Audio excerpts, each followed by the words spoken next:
Hola a todos, ¿qué tal? ¿Cómo están?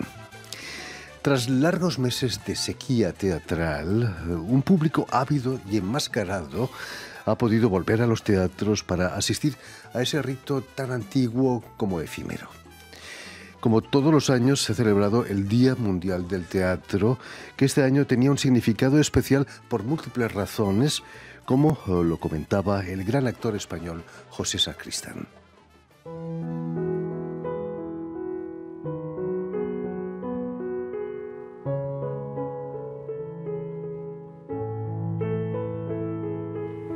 Señoras y señores, no voy a abrir el telón para alegrar al público con un juego de palabras, ni con un panorama donde se vea una casa en la que nada ocurre y a donde dirige el teatro sus luces para entretener y haceros creer que la vida es eso. No. El poeta, con todos sus 5 sentidos en perfecto estado de salud, va a tener no el gusto, sino el sentimiento de enseñaros esta noche un pequeño rincón de realidad. Ángeles, sombras, voces, liras de nieve y sueños existen y vuelan entre vosotros, tan reales como la lujuria, las monedas que lleváis en el bolsillo, o el cáncer latente en el hermoso seno de la mujer, o el labio cansado del comerciante. Venís al teatro con el afán único de divertiros y tenéis autores a los que pagáis, y es muy justo. Pero hoy el poeta os hace una encerrona porque quiere y aspira a conmover vuestros corazones, enseñando las cosas que no queréis ver, gritando las simplísimas verdades que no queréis oír. El teatro es poesía que se sale del libro para hacerse humana.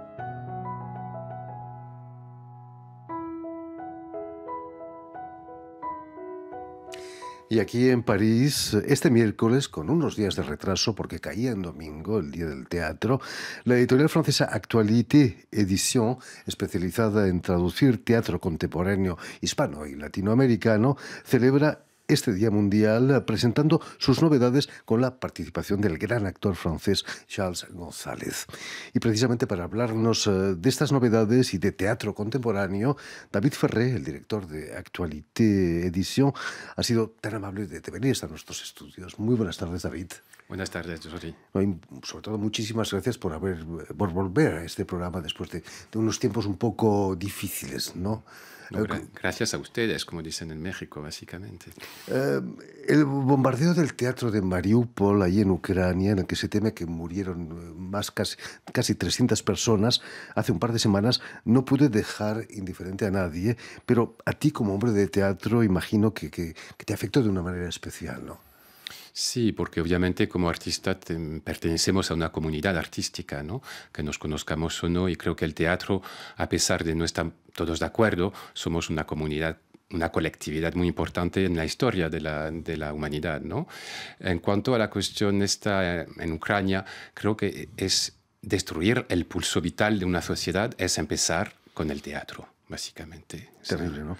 A pesar de la tradición teatral rusa, ¿no? Sin hablar de Chekhov o Stanislavski, gran maestro de actores. Pero, ¿tú crees que Putin podría admitir, como decía Sacristán en el texto, una obra que grite lo que él no quiere oír? Supuestamente los grandes dictadores de esta historia nunca quisieron admitir lo que no querían escuchar, ¿no? O sea, tenemos ejemplos en España y en toda Sudamérica. Entonces creo que la historia nos dice que no quiere escuchar lo que el pueblo le quiere decir, por eso lo destruye precisamente. A la vez sigo pensando y viendo que cuando se destruye un teatro nacional, que es un emblema también de todo eso, se sigue generando el teatro sigue existiendo de manera alternativa, en lugares alternativos y escondidos, y la oscuridad a veces protege el teatro de estos momentos de la historia. Y seguro que, desgraciadamente o afortunadamente, muchos dramaturgos van a utilizar esta guerra como tema de sus obras, ¿no? Sí, para expresar la falta de la violencia que se está generando allí. De hecho, estoy en contacto con dramaturgos allí, dramaturgas, y bueno, lo más que podamos hacer, sino recibirlos en algunos momentos, es transmitir su obra dramática, que nos mandan los textos y traducirlos a todos los idiomas y tener esta capacidad de difundir, de vectorializar, diríamos casi, estas obras, digamos, iniciadas y vinculadas con la guerra y el concepto de la guerra ahora mismo. Porque, David Ferrer, más allá de tu trabajo como editor y director de esta editorial, eres desde el año pasado presidente del Eurodrama. La guerra en Ucrania es realmente un eurodrama, ¿no? Sí, es un eurodrama que pone toda Europa en guerra, de hecho, ¿no? O sea, no es que Ucrania esté en guerra, sino que toda Europa está en guerra, digamos, con armas que no son las habituales ni las tradicionales.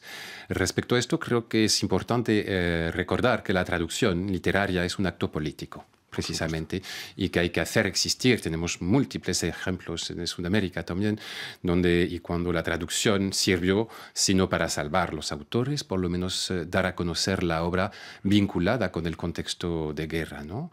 Que ha sido el tema, por ejemplo, de Tintas Frescas, un programa del Ministerio de Cultura francés en los años 90 para dar a conocer las dramaturgias vinculadas con los países de dictadura, digamos, en Sudamérica y América Central. Es un ejemplo muy teatral, digamos, vinculado con el teatro, pero la traducción teatral es vital en este momento para mantener el teatro vivo y los artistas vivos en Ucrania, no desde un punto de vista económico, sino desde un punto de vista puramente existencial, ¿no?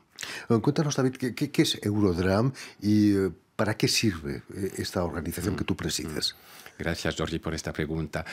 No sé para qué sirve. Sirve para lo que uno quiere hacer con esta herramienta. Es una herramienta que es una red con 33 comités lingüísticos, no nacionales, sino lingüísticos. De toda Europa. De toda Europa, Europa del Este y el Mediterráneo, digamos, África del Norte, ¿no? Es una red que nació hace 20 años, precisamente este año celebramos 20 años, iniciada por Dominique Dolmieux y la Maison d'Orient d'Europe et d'Orient en París, para dar a conocer inicialmente las escrituras iniciadas iniciadas en el contexto de la exguerra de Yugoslavia o la guerra de ex-Yugoslavia, como quieran. Y entonces en este momento se generó una serie de comités lingüísticos que dan a conocer un año los textos escritos en los idiomas de los mismos comités y el año siguiente las traducciones. Y entonces cada comité tiene toda la libertad para seleccionar las obras que le corresponde. Son todos profesionales del teatro y de la traducción, eso sí.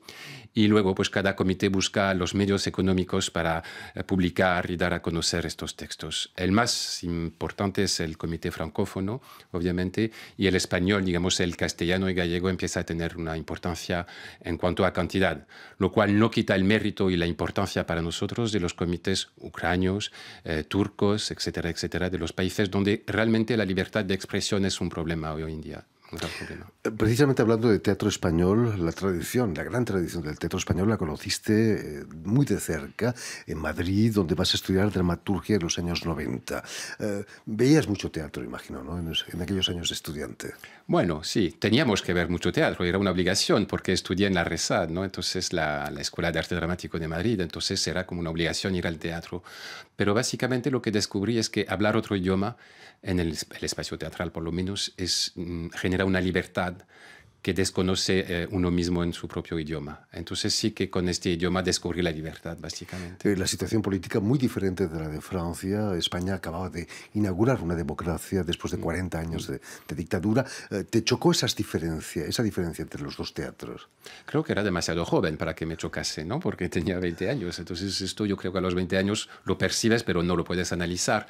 Lo que sí me llamó muchísimo la atención en estos años es que en España había autores, había gente que intentaba escribir después del franquismo y la escritura precisamente era un vector de democratización, ¿no? Allí nacieron los talleres de escritura colectivos con Guillermo Heras y todo eso dio una generación de autores muy importantes, de dramaturgos muy importantes en España, cosa que no es así en Francia, obviamente, no ha sido así. Ha evolucionado mucho, ¿no?, la escritura teatral, el dramaturgo histrión ya no existe casi, hay una creación colectiva cada vez más, ¿no? Sí, pero se sigue manteniendo esta cosa del artista dramaturgo un poco romántico, ¿no? Que el que maneja, digamos, la palabra, ¿no? Pero es cierto que también el escenario, el diálogo con el escenario, la experiencia teatral, viene a cambiar muchísimo las formas, digamos, de escritura en el espacio teatral. Sí. Hablando de teatro español, uno de los grandes dramaturgos que tú has traducido cuando todavía no se le conocía era Juan Mayorga. Tuve la suerte de tenerlo un par de veces en nuestro programa. Es difícil apostar por un joven dramaturgo como era Juan Mayorga entonces. Bueno, en aquel momento lo llevé conmigo en la maleta, ¿no? Y sí que fue difícil, la verdad. Sus libros, imagino, no él. Sus libros. Él se quedó allí en Madrid, sí, con su familia. No, sí, es difícil, pero sigo haciendo el mismo trabajo. Ahora ya no con Juan, que Juan es un autor muy asentado y no lo traduzco yo, pero sí que sigo haciendo esto con mi propio trabajo, tanto como traductor como editor. Volviendo a la celebración del Día Mundial del Teatro que vais a hacer esta tarde en la Maison de l'Amérique Latine, la Casa de América Latina, aquí en París, va a participar Charles González, hablábamos de Lorca, que tiene una estrecha relación con Federico García Lorca, ¿no? Yo creo que su padre era el abogado de García Lorca justo antes de su muerte, ¿no? Asesinado por los franquistas. Sí, Charles tiene una historia con España, digamos, está totalmente vinculado con esta misma historia de Lorca y tanto pues dramática, dramatúrgica, etcétera, etcétera. Yo lo conocí acá, Charles, y es un encuentro tanto humano como artístico enorme y se agradece muchísimo porque, perdón, precisamente habla castellano de maravilla, y lo que más me interesa, entre comillas, de Charles es la voz actoral que da a los textos en francés, que los leemos en francés, pero conociendo el español y toda su riqueza, tanto plástica como sonora, ¿no? Entonces, desde allí hablamos mucho de traducción. Cuando Charles lee un texto en francés, lo está traduciendo también desde el español, ¿no? Y lo que más interesante me parece es el cuerpo que está dando este idioma en mi propia traducción. Volviendo a tu casa editorial, Actualité Edition, ¿cómo nace Actualité Edition? ¿Con qué idea, con qué intención? Nació con esta misma idea de la libertad, porque cuando llegué acá, cuando volví a Francia en los años 2000, pues se veía que el teatro español tenía cabida en el aparato de producción, pero a nivel escénico. O sea, si el texto no tenía cabida en el aparato de producción público de acá, no se podía traducir, bueno, se podía traducir, pero el texto no tenía mayor importancia. Esto para empezar. Y segundo, porque lo que en aquel momento era el formato dramático ya no interesaba a la institución. Era un teatro postdramático, performativo, y la escritura como tal no interesaba a la institución, porque la institución teatral de acá se interesa y se sigue interesando mucho más por el modelo, digamos, germanófono, donde el actor y el hablar y la performance viene a desarrollar la puesta en escena, pero no desde el mismo texto, ¿no? Y entonces eso me pareció muy injusto respecto a la historia precisamente del teatro español, que el teatro español, y de hecho el teatro hispanófono en general, tiene otra historia y otra necesidad de escribir, para escribir textos y después llevarlos al escenario. Y entonces, bueno, pues me hice cargo, digamos, de esta necesidad. No solamente traduces y editas autores españoles, tienes argentinos. Por ejemplo, hoy vais a presentar La Maison Brûle, La Casa Quema, de Emilio García Boevi, argentino, que fue el fundador de un grupo mítico en Argentina, el Teatro de Objetos, ¿no? Sí, sí. Cuéntanos. Sí, es muy importante para nosotros tener una colección, distinguir los países, ¿no? Y tener una colección para cada país, porque también es cierto que en Francia tenemos este hábito de considerar que el idioma español es único, ¿no? Digamos, en cuanto a teatro, por lo menos, que no se distingue el teatro argentino del español. Entonces ya llevamos unas cuantas colecciones entre Cuba, México, Uruguay y ahora Argentina. Y Emilio Boevi es un autor que ya se conoció acá en Francia con este mismo colectivo que se llamaba El Periférico de Objetos. Periférico, he dicho. Exacto. Con dos autores ya conocidos aquí, Rafael Sprelenburg y Daniel Veroneses, ya los dos publicados en otra editorial. Y Emilio es un autor muy comprometido en cuanto a la cuestión del teatro como último espacio de resistencia tanto al comunismo como al capitalismo. Entonces nos dice de manera muy clara, yo no escribo teatro, sino que escribo desde la necesidad de generar un espacio político y poético desde los objetos que manejo en el escenario. Y desde allí el texto que decidí traducir y publicar, Casa que arde, no es una versión de La Casa de Bernarda Alba, pero son motivos fondos de la casa de Bernarda Alba de Lorca, retomando la figura de la madre que impide a sus hijas la fecundidad y la libertad para hacer una transposición en el mismo sistema patriarcal en lo cual estamos viviendo. Terrible, ¿no?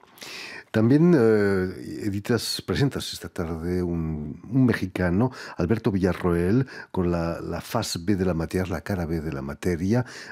Tienes relaciones estrechas, ¿no?, con México. Has viajado mucho a México. Sí, porque México es una tierra de exilio. Entonces, cuando tuve la necesidad de escaparme de nuevo de Francia, entre comillas, hace unos 10 años, pues el caso es que conocí a Verónica Musalem, que la invitaron creo que aquí una vez, una dramaturga muy, muy interesante, y entonces desde allí se inició una relación amorosa con México, con el teatro mexicano, que es aplastante.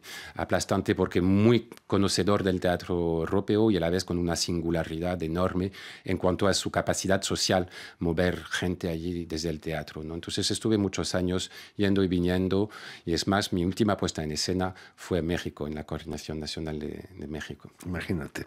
Tampoco no dejas de lado a Cuba y acabas de editar Les Chiffonniers, Los Traperos, ¿cómo es el título? Los Basureros. Los Basureros, de Gerandi Fleites Pérez. Cuba no está un poco al margen de la creación teatral latinoamericana. Bueno, un poco como todo, es una isla, vamos a decirlo de este modo, para no entrar en polémicas, digamos, pero solo volviendo a México, creo que México tiene una capacidad enorme en analizar la situación política mundial y con esto hacer teatro. Eso para mí lo quería apuntar respecto a México. En cuanto a Cuba y a la colección cubana que hemos iniciado justo antes del confinamiento, sí que conocí a unos cuantos dramaturgos y dramaturgas de alto interés, pero es cierto que digamos que están en la herencia muy europea, por no decir rusa, del teatro, porque precisamente no este texto, sino el otro que publicamos de Carlos Celdrán, 10 millones, es un director y un autor que realmente trabaja desde el realismo o el hiperrealismo ruso social de Stanislavski. Sí, exactamente. Los Basureros es un texto muy Beckett. Lo digo porque también es un autor que conoce Beckett y que escribe un texto con dos personajes perdidos, una pareja en un basurero, con un niño buscando pues algo para comer, ¿no? Y es una metáfora de la sociedad capitalista, porque hasta el basurero está cada vez peor. No se puede comer allí. Lo que a mí me parece muy interesante en la dramaturgia cubana, por lo menos, es la cuestión de la locura. Porque al final nos damos cuenta en este texto que no es tanto la pobreza que se denuncia, sino la locura, porque al final nos damos cuenta que el niño que estos dos personajes creen tener en brazos no existe. Y entonces estamos en un sistema dramatúrgico que apunta por la locura y la incapacidad de los seres humanos como para percibir realmente lo que pasa alrededor, ¿no? Y de allí me parece una dramaturgia muy potente, y Gerandi Fleites, este dramaturgo, tiene esta alta capacidad. David Ferrer, no olvidas tampoco el teatro español. Acabas de editar una obra de Eva Ibernia, se llama La carrera, la course en francés. ¿Está cambiando el teatro en España también en este siglo XXI? Ha cambiado ya mucho al inicio del siglo. Creo que ahora mismo en España estamos en una fase más de estabilización, de estabilizar lo que ya se ha ido generando en los años 2000. Lo que sí es cierto es que el espacio dramatúrgico español es fundador y fundamental en cuanto, creo, en las dramaturgias hispanófonas en general, ¿no? Ha generado un conocimiento tanto literario como escénico muy, muy grande, y sobre todo la relación entre a ver si es un texto dramático y escrito como texto, o bien un texto escénico escrito para la escena. Esta dicotomía, digamos, que nos vale a nosotros aquí como etiquetas, no vale tanto en España al día de hoy. Y Eva Ibernia es una de estas dramaturgas que creo que vive en Cataluña ahora. Maneja el texto, obviamente, desde un espacio poético, y me parece muy importante apuntar esto, una necesidad de escribir lo que escribe, manejando obviamente un formato dramatúrgico muy concreto, que en este caso es como un texto de cuántica física o de física cuántica, como quieras, porque estamos en un hotel, pero estamos en África a la vez, y estamos en un tiempo remoto, el de la fundación, digamos, de la humanidad, y nunca sabemos muy bien dónde estamos, con tres personajes que se están buscando también dónde están. Todas estas ediciones pueden dar pie, o han dado pie quizás, a puestas en escena aquí en Francia. Bueno, el cometido es que dé pie a puestas en escena. La verdad es que teníamos ya varios proyectos iniciados en el 19 que se han quedado abajo porque no somos una prioridad, digamos, en la producción teatral, pero sí que para el 23 ya tenemos 2 proyectos de producción o de coproducción en 2 teatros públicos en Francia. En fin, pues ya lo saben, si quieren saber más de esta colección de teatro traducido al francés, de teatro que viene de España o de América Latina, tienen una cita esta tarde a las 7 de la tarde en la Maison de l'Amérique Latine con David Ferré, el director de Actualité Edición, y también con el gran actor Charles González, que leerá seguramente varios textos de estas obras. Muchísimas gracias, David, por haber estado aquí con nosotros. Permíteme también que dé las gracias a Guillaume Buffet y a Julien Leng, quienes se han ocupado hoy de la realización del programa, y también saludar a nuestros telespectadores, porque nos siguen en toda América Latina gracias a la cadena Unión Continental Latinoamérica y a la red TAL, que reúne las televisoras públicas y universitarias también de América Latina. Y a ustedes, muchísimas gracias por su atención y les damos cita para una nueva edición de El Invitado de Radio Francia Internacional.